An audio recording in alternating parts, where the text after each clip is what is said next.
ketika sampai di Mekah sedang berihram pakai deodoran. Itu membatalkan ihram. Apalagi yang sering menggunakan bedak bagi jamaah perempuan. Nah, karena di bedak itu ada unsur wangi-wangiannya.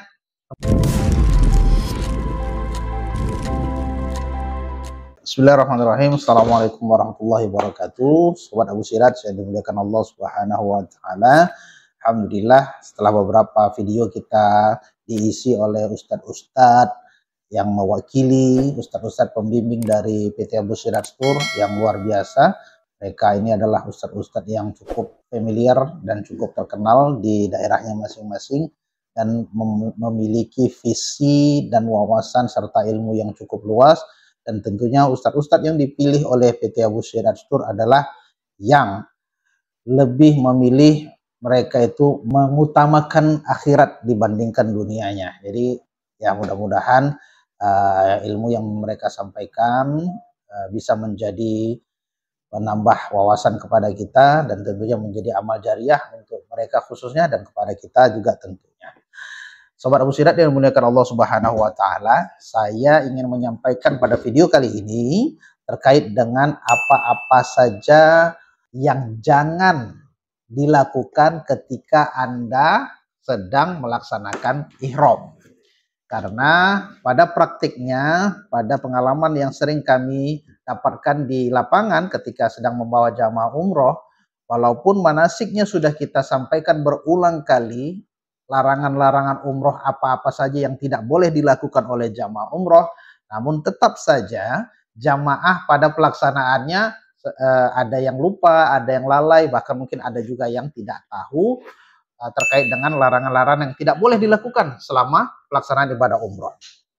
Ada beberapa larangan yang dianjurkan, ya, larangan yang disampaikan oleh Rasulullah SAW tidak boleh dilakukan setelah kita berniat umroh. Yang pertama adalah menampakkan aurat. Yang kedua adalah melukai anggota-anggota tubuh. Yang ketiga, memakai pakaian berjahit, ya, itu lebih dikhususkan kepada laki-laki. Jadi yang laki-laki itu tidak boleh menggunakan pakaian lain selain pakaian dua kain ihram saja. Kemudian selanjutnya tidak boleh menggunakan wangi-wangian apapun itu yang ada unsur wangi-wangiannya atau bau-bau yang menimbulkan menyengatnya sehingga kemudian tercium oleh seseorang. Kemudian tidak boleh memburu binatang buruan, ya ini jarang sekali dilakukan oleh jamaah umroh.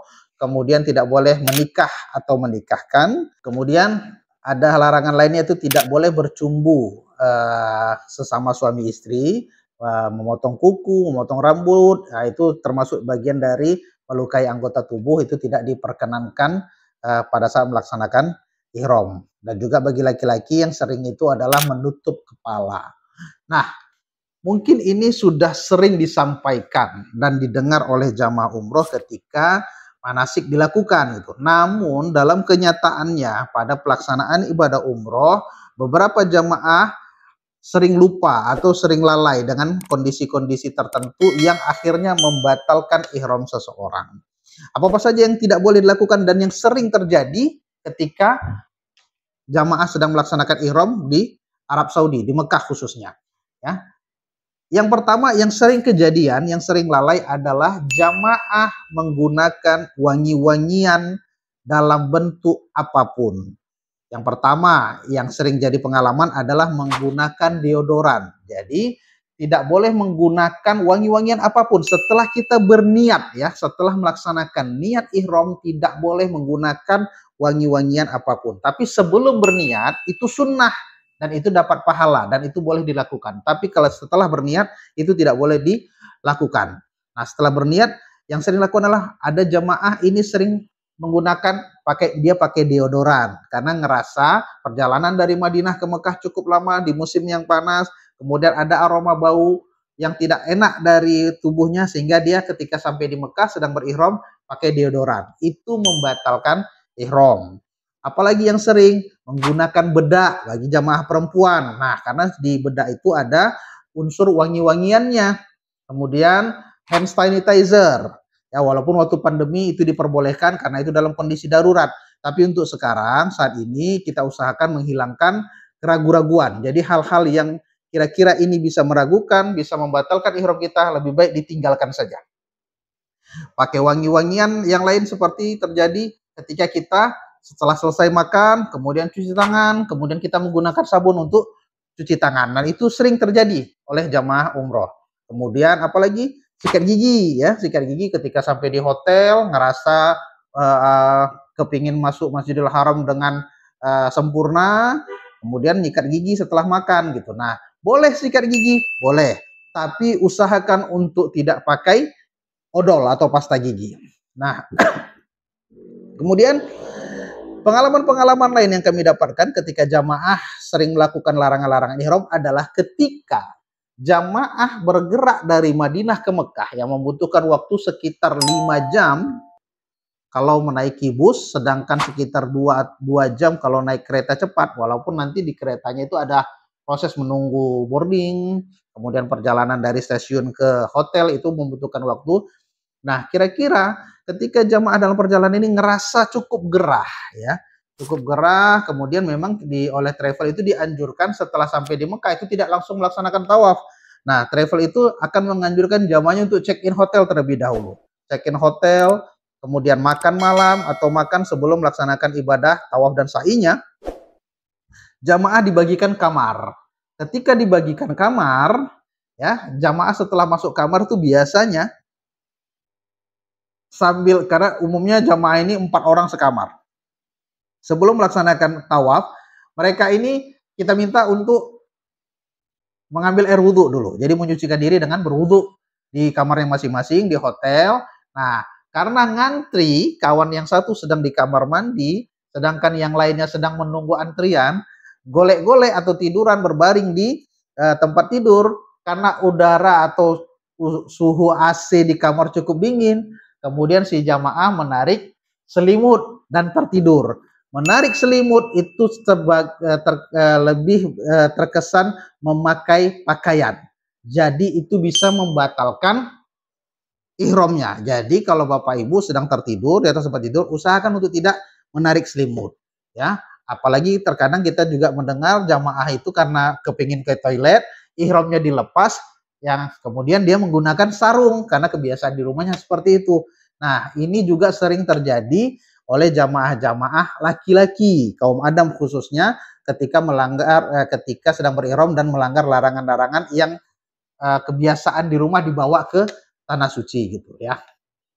Nah, kemudian apalagi larangan-larangan yang sering terjadi selain itu, ketika nanti jamaah sedang berihram kemudian masuk ke tawaf ya, masuk ke lantai mataf untuk melaksanakan ibadah tawaf, usahakan dan pastikan Anda tidak memegang Ka'bah ataupun kiswah Ka'bah.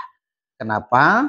Karena di kiswah Ka'bah itu selalu diberikan atau disemprotkan minyak wangi, wangi-wangian, khususnya pada hari Jumat.